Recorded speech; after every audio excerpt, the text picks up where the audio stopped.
Good morning. We'll come to order. To begin with, I have to ask for unanimous consent that all members' written statements will be made part of the record. The committee has received 10 statements for the record, in addition to our colleagues who are here in person. Without objection, so ordered. Excuse me.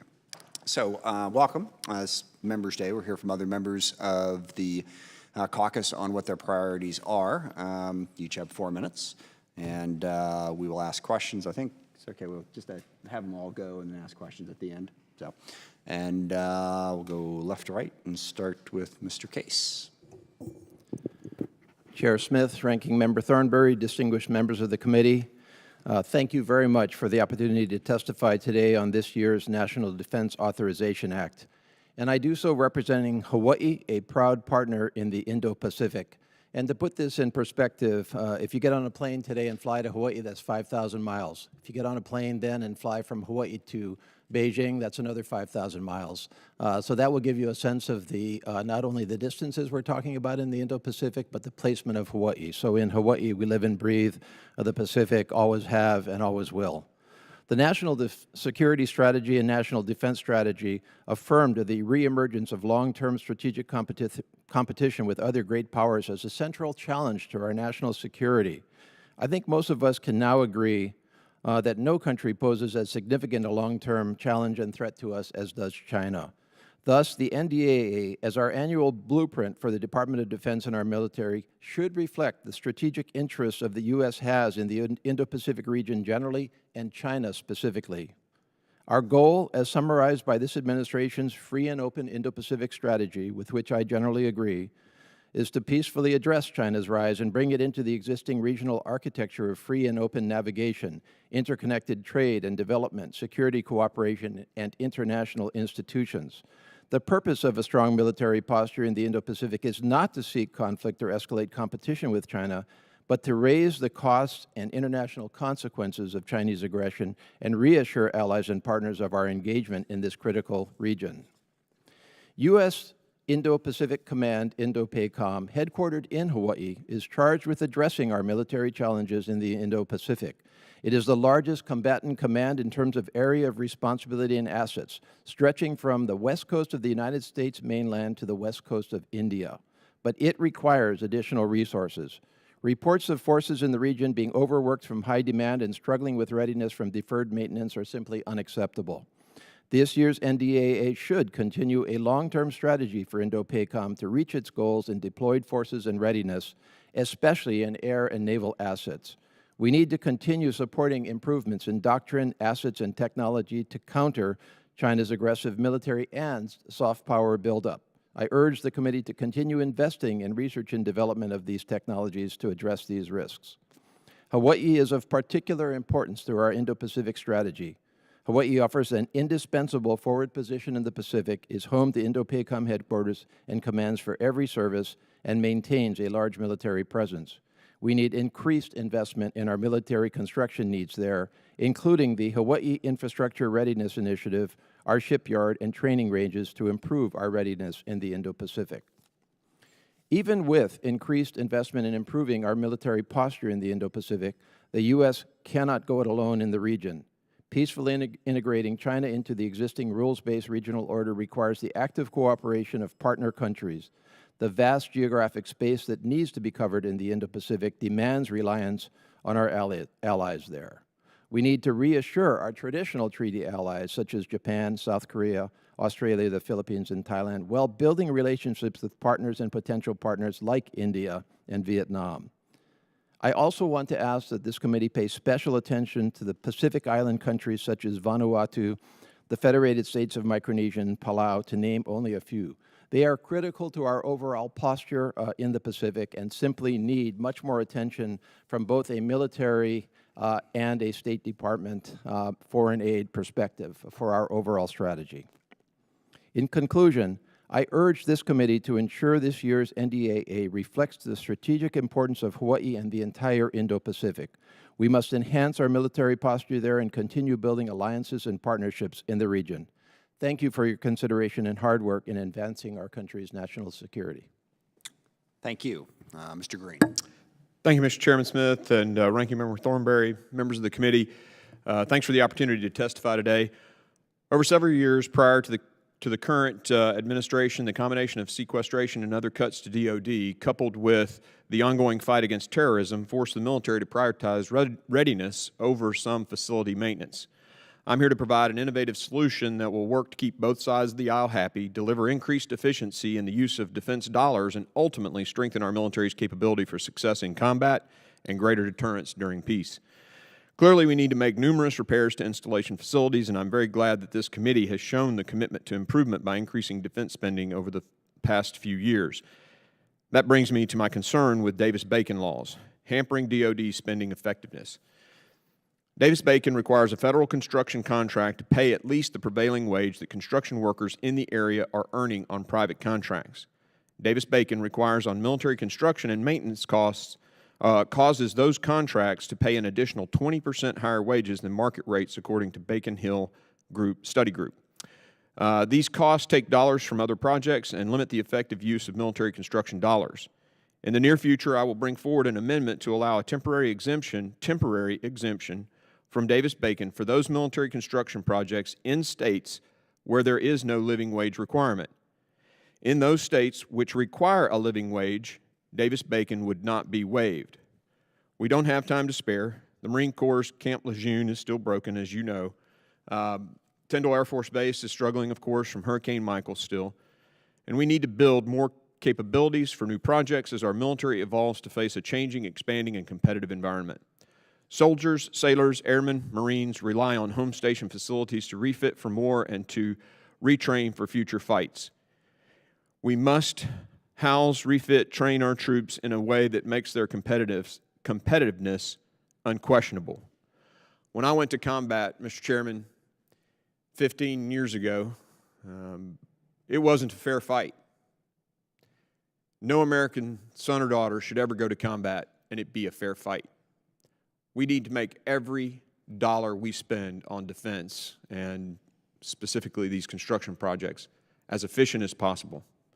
That's why I'm proposing that in those states where there is no living wage requirement, we waive Davis-Bacon for a temporary period of time to allow for the most efficient use of those construction dollars. Thank you, and I yield back my time.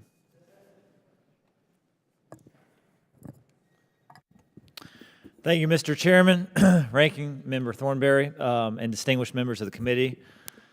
I also want to thank the committee's professional staff who keep everything moving behind the scenes and are the reason this bill has passed every year for nearly 60 years running.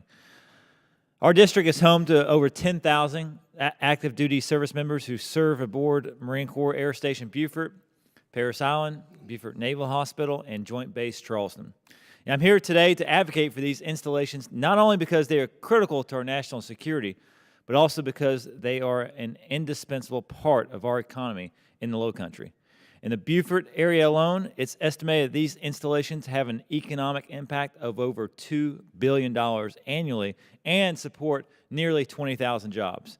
MCAS Beaufort houses several of the Marine Corps' F-18 squadrons and is the only place in the world where pilots are trained to fly F-35Bs. As our adversaries continue to advance their own next-generation fighters and missile systems, it is imperative we expedite production of these aircraft and maintain our dominance in the skies.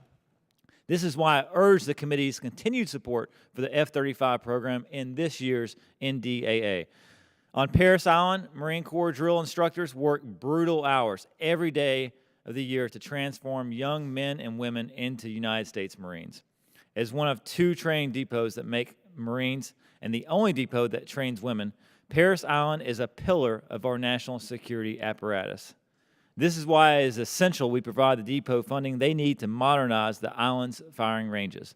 In the Marine Corps' unfunded priority list, they requested additional resources to upgrade the chosen range so recruits can continue to learn the fundamentals of marksmanship in a safe environment. I respectfully request the committee support this proposal so that Parris Island can continue to prepare our best and brightest to win our nation's battles in service to the country. Finally, I want to take a moment to discuss an issue that threatens nearly every base in our district, and many of the bases in some of your districts as well. That's sea level rise and climate change. Paris Island and MCAS Beaufort already experience regular flooding, and by 2050, it's estimated that they could be underwater nearly a third of the year.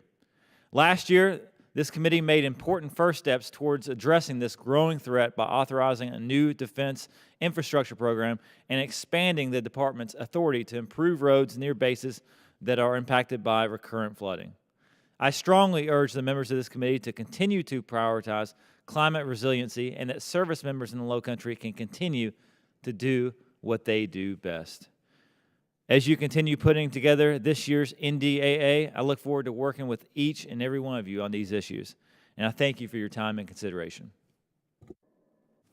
Thank you. Mr. Kilmer. Thank you, Mr. Chair. And I want to thank you and the Ranking Member for holding this Member Day. I represent Washington State's 6th District, which is home to 11 federally recognized tribes. And as you know, Native American tribes have a unique status that entitles them to a special government-to-government relationship with the United States based on their federally recognized status as sovereign nations. Many of these tribes entered into treaties with the federal government that guaranteed certain rights and outlined the commitments made by our government. And treaties are the supreme law of the land. Treaty rights held by a tribe cannot be diminished by the passage of time or by non-use. When any federal executive agency or department, including the Department of Defense, proposes a project, it needs to engage in formal government-to-government consultation with any tribe that may be impacted by that project.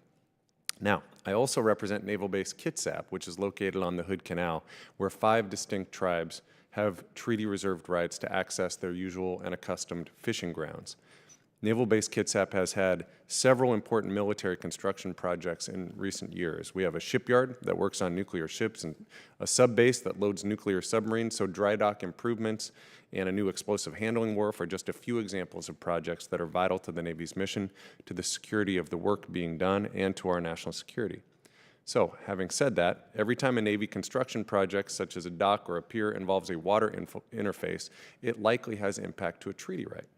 In many cases, those impacts are first identified as part of the process mandated under the National Environmental Policy Act, specifically when the Navy drafts an environmental impact statement for a planned activity. But unfortunately, when project plans have developed to that point and impacts to tribal treaty rights are identified that late in the game, it's often very difficult and sometimes impossible to develop meaningful project alterations to mitigate the impact to the treaty-reserved rights. So, to address that shortcoming, I believe that the consultation process should start well before the NEPA process and the issuance of a draft EIS for public comment. I believe that a tribal consultation requirement and certification should be incorporated into the DD Form 1391, through which requirements and justifications in support of funding requests for DoD military construction are submitted to Congress. This would ensure that efforts have been taken to consult with the tribes early and that impacts to treaty-reserved rights can be identified at the earliest stages of a project. That would assist in discussions between the DoD and the tribes on next steps, which could involve alterations to the project to avoid the impact and or further consultations between the DoD and tribes to possibly arrive at an acceptable mitigation to the impact to treaty-reserved rights. Should an impacted tribe decide to work with the DoD to develop an appropriate mitigation strategy to allow the project to move forward, I believe that the DoD should not limit itself to the mechanisms spelled out under the Sykes Act, which was intended only to mitigate for environmental damage. Impacts to treaty rights can't be equated to environmental impacts simply because those rights are tied to natural resources. In fact, treaty rights, which have been guaranteed by legally binding documents, is no different than any other form of property right. An environmental review may identify that a project costs the ability to harvest 100 shellfish, for example, but that fails to address a treaty right that guarantees the right of someone's grandchildren's grandchildren to harvest those shellfish. So with that in mind, the DoD should use any and all resources, not just the Sykes Act, at its disposal when entering into negotiations with the tribe regarding equitable mitigation. So I would appreciate your consideration of my request to include a provision in the NDAA to require a tribal consultation requirement and certification on the DD Form 1391, and a provision noting that the committee recognizes that a treaty-reserved right is no different than any property right. So my goal is twofold. One, to help give the DoD and tribes one more tool so that they can increase the odds that they can successfully negotiate an outcome and allow projects to move forward without delay. And two, to ensure the DoD respects treaty rights. and the self-determination of tribal governments. I thank you. Thank you all very much. Appreciate those perspectives. Does anyone have any questions for any of the witnesses? Thank you very much. Appreciate it.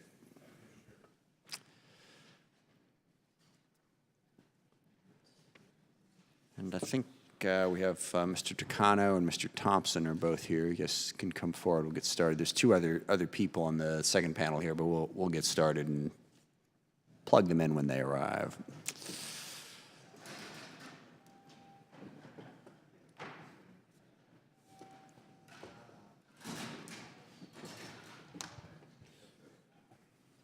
So this is punishment for leadership.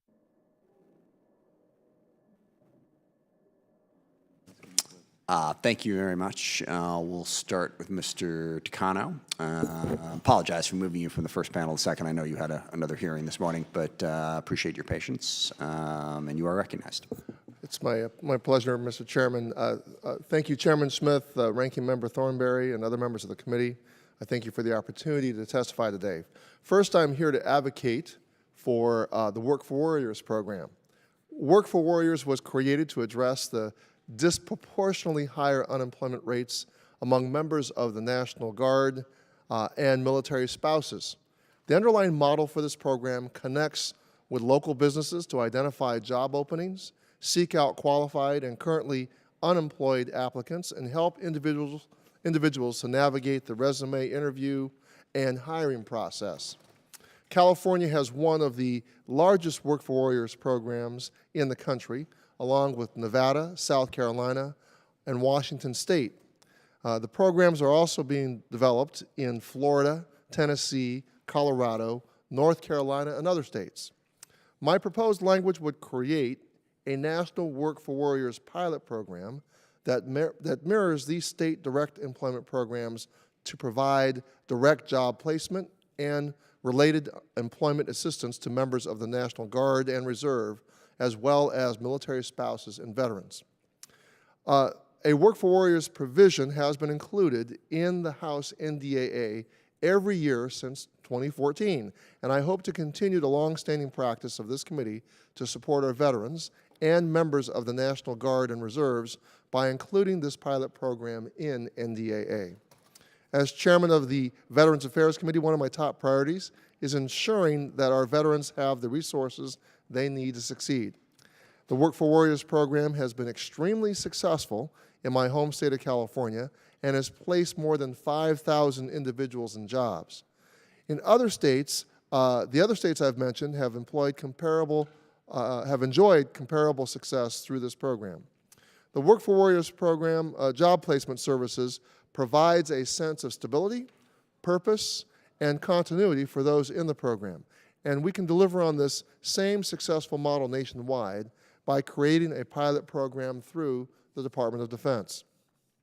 Although successful federal veterans employment initiatives can cost more than $10,000 per placement, Work for Warriors has a total per placement cost of roughly $1,100. This staggering difference is a testimony to the incredible value that a national Work for Warriors program could bring to countless National Guardsmen, reservists, and veterans. Now, as we continue to seek out ways to improve outcomes and create new opportunities and provide adequate support and care for members of our armed services and veterans, we must recognize the programs that are successful and make appropriate investments to support those programs. Work for Warriors is a strong example of an investment that we should be rushing to make. Now, I'm also here to advocate for another important initiative, the Keith Nolan Air Force Deaf Demonstration Program. This language would create an Air Force demonstration program for deaf and hard of hearing individuals to access as officers of the Air Force, as long as they continue to meet all the other essential qualifications for accession as an officer in the Air Force. This provision is inspired by a deaf young man named Keith Nolan, a teacher at the Maryland School for the Deaf, who successfully completed 2 levels of Army ROTC. Keith was preparing to take the next step when he was informed that he could not continue with his service because he is deaf. I have no doubt that that the Air Force would have been strengthened by Keith's service, and we should not be so quick to turn away individuals who proudly look to serve. Individuals who want to serve should have the opportunity to do so. This demonstration program would give them the opportunity to serve the country they love. Now, I'm thankful that my amendment to create this program was included by the committee in last year's NDAA, and it's my sincere hope that it will be included again during this year's reauthorization. And I'm excited that we are taking this step forward to give the deaf community a chance to defend the country that they love. I urge you to support the inclusion of both the Work for Warriors and the Keith Nolan Air Force Deaf Demonstration Programs, and I welcome the opportunity to answer any questions. I kneel back. Thank you. Mr. Thompson. Chairman Smith, Ranking Member Thornberry, members of the Armed Services Committee, good morning, and thank you for the opportunity to share my priorities for the fiscal year 2020 with the House Armed Services Committee. As a father of an active duty soldier who received a Purple Heart during Operation Iraqi Freedom, I appreciate your willingness to receive my testimony. I recognize the challenges facing this committee and appreciate your ongoing support for our service members. These brave Americans put their lives on the line regularly in the defense of a higher cause. So we have a responsibility to support them in the strongest, most responsible way possible. While I certainly understand that the Department of Defense has the best interests of our troops in mind, our oversight role is necessary to ensure the department stays on the right course. Specifically, the Army Corps of Engineers work to construct the Rhine Ordnance Barracks Army Medical Center in Germany, or ROBMC, concerns me and warrants additional oversight. I led a congressional delegation to this site, and in November of 2018, it consisted of 5 bipartisan members of Congress, 3 of whom sit on this committee, and what we found was alarming. For background, the ROBMC is a new hospital being constructed in Kaiserslautern, Germany, that will serve injured troops from AFRICOM, European, and Central Commands. It is located less than 2 miles from the flight line at Ramstein Air Base and will be the most strategically important military hospital outside of the continental United States. It will cost American taxpayers more than $1 billion and is an excellent investment in our American heroes, for our American heroes. Congress fully understands the strategic importance of this hospital, but also recognizes its vulnerabilities. And one of the main vulnerabilities is its potential reliance on Russian-sourced natural gas. According to the Energy Information Administration, Germany imported 40% of its natural gas supplies from Russia in 2015. And this percentage has only increased since. Just last year, Germany bought more natural gas from Gazprom, Russia's state-owned gas company, than any other nation. Considering Russia's willingness to use its energy exports as a political tool in the past, or as I like to say, weaponize energy, we need to ensure our military installations are not subject to Russian interference. As a result of Germany's increased reliance on Russian natural gas, Congress, and specifically this committee, included language in both the fiscal year 18 and 19's National Defense Authorization Acts that limits Russia's influence over our military bases in Europe. The FY18 NDAA called on the Department of Defense to limit the use of Russian-sourced energy at military facilities in Europe as much as possible.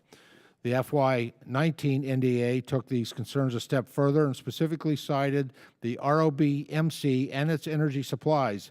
It called for the medical center to be fueled using a mixed fuel source that is domestically sourced when possible and that limits the use of Russian gas.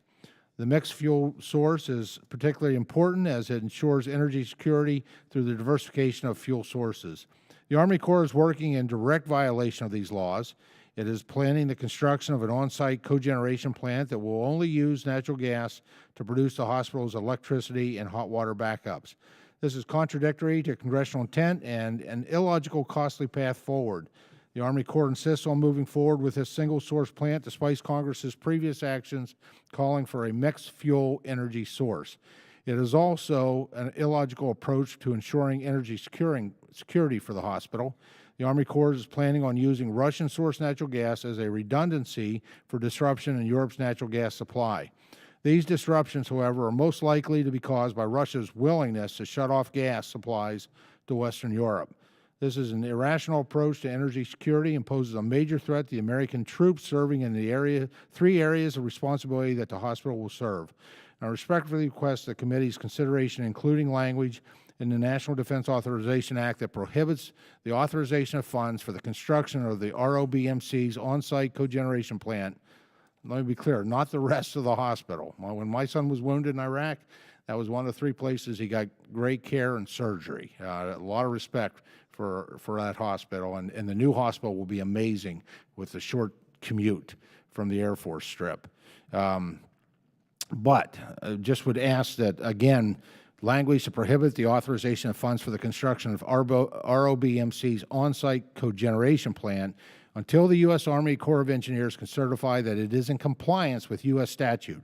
Thank you again for the opportunity to be here today. I really look forward to working with you as this process moves forward. Thank you. Mr. Rose. Chairman Smith, Ranking Member Thornberry, thank you so much for giving me the opportunity to give this testimony today, and thank you for your leadership. I want to talk to you today about an issue that we are encountering in my district, Staten Island, South Brooklyn, New York City. Today, and you all might not be aware of this, the BAH for the GI Bill on Staten Island is significantly lower than the rest of New York City. And the reason for that is because Staten Island is not counted as a part of New York City when the BAH is calculated. So today, monthly BAH, $600 less than the other 4 boroughs. That goes to $7,200 per year, and it has been up to $1,000 less per month. It makes veterans on Staten Island feel like we don't care, makes them feel like they are getting ignored or ripped off, and you all can fix it. This is, from your perspective, this is tiny stuff. And we really ask in this NDAA that you include Staten Island as a part of New York City in terms of the calculation of the BAH. And I want to go down for the facts as to why this is so ridiculous. Today, Staten Island has the highest percentage of vets as compared to any other borough. In fact, compared to Manhattan and Queens, it's double the number on a percentage basis. Our median rents are very similar to the rest of New York City.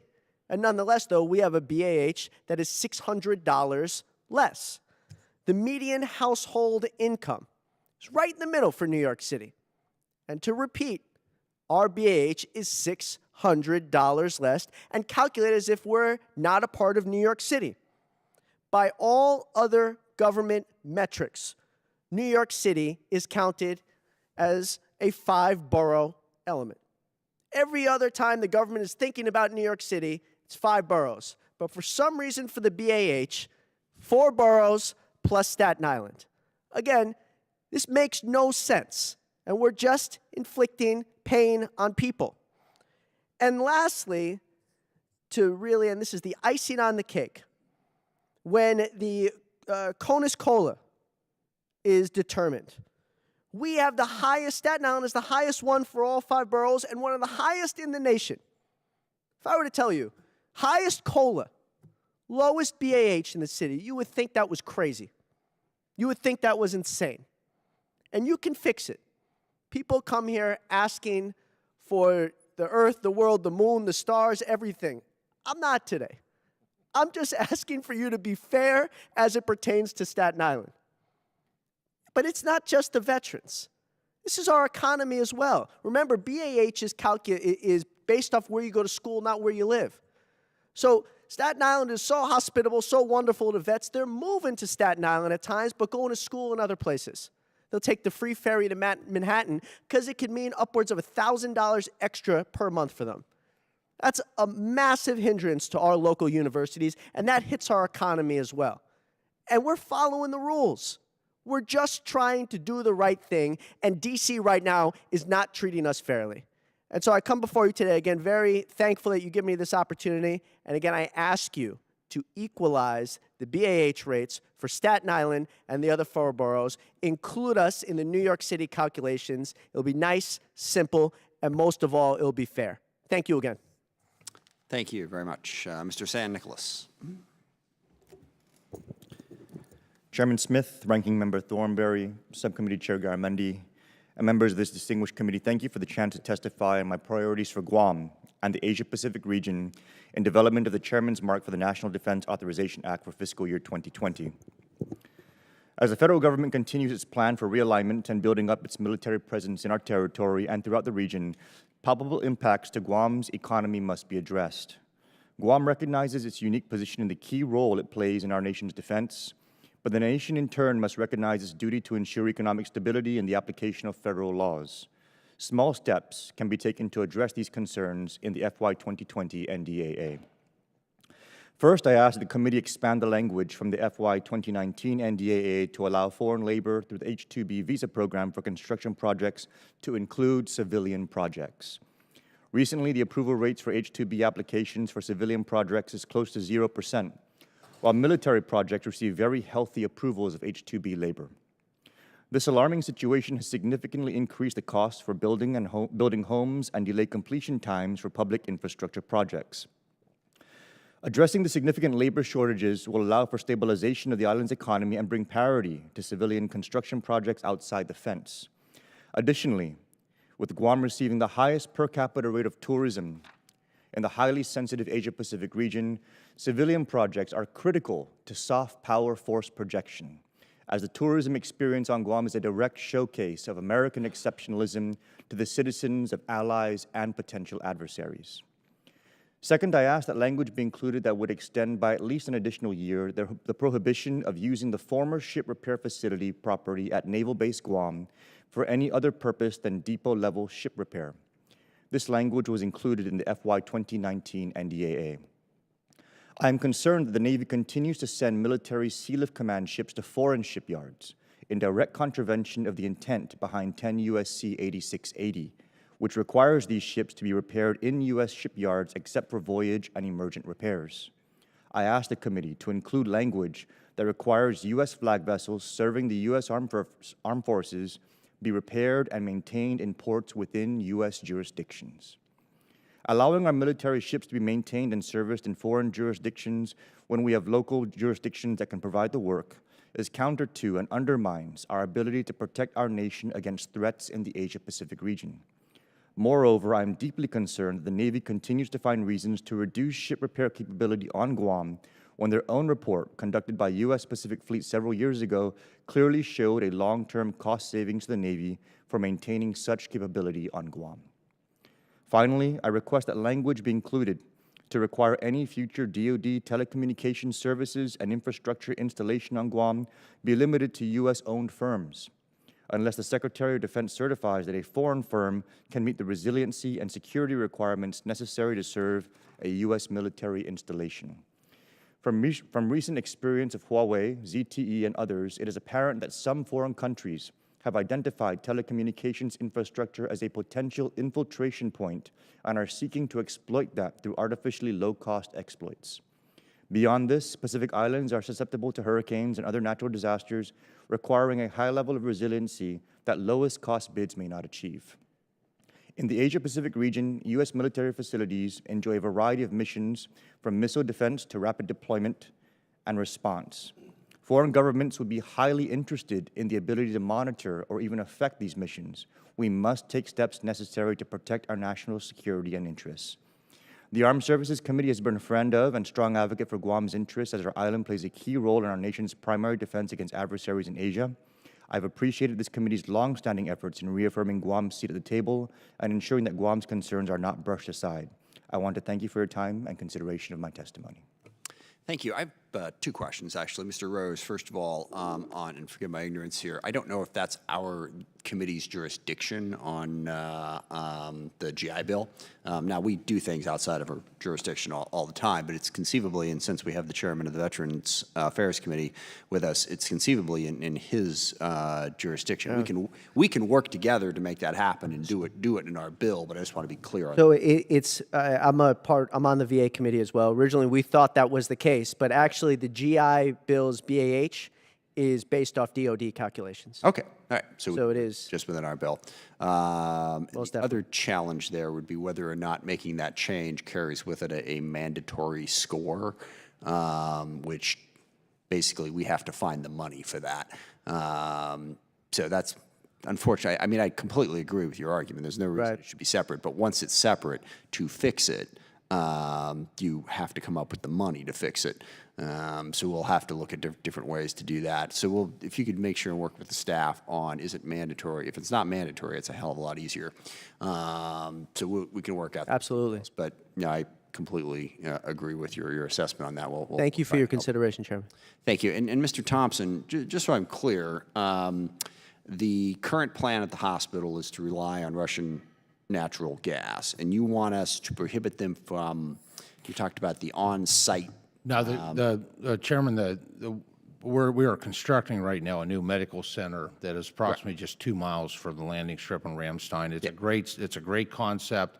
When we were there, let it Codell here, 3 of your members joined me. I mean, they were just clearing the site at that point. No, I'm familiar with the project. Yeah, what we do today is all of that electricity, hot water, everything is purchased through the city of Kaiserslautern. Kaiserslautern has... And they get it from the Russians. No, Kaiserslautern use multi-fuel source. They use biomass, they use wind. Sorry, I'm just trying to get down to a very specific point. The You want point us is to that the you want us to prohibit them from the doing Corps of what? Engineers is moving away from what we've always done, and they're building a cogeneration plant. They have plans to build a power generation plant on the site of the hospital, which will be solely and completely relied on natural gas. Okay. Right now, part of the trust that we have with the community, the city of Kaiserslautern in that area, is that partnership with the type of heating source that we use at Ramstein. It's used all throughout that region, and it's Corps of Engineers have chosen to veer from that. What source of energy would we be using instead of natural gas? That quite frankly, if they choose to continue to what I think is an excessive and unnecessary cost of building their own generation plant, which we've never done that. This will be the first time, and that would be obviously up to the Corps of Engineers.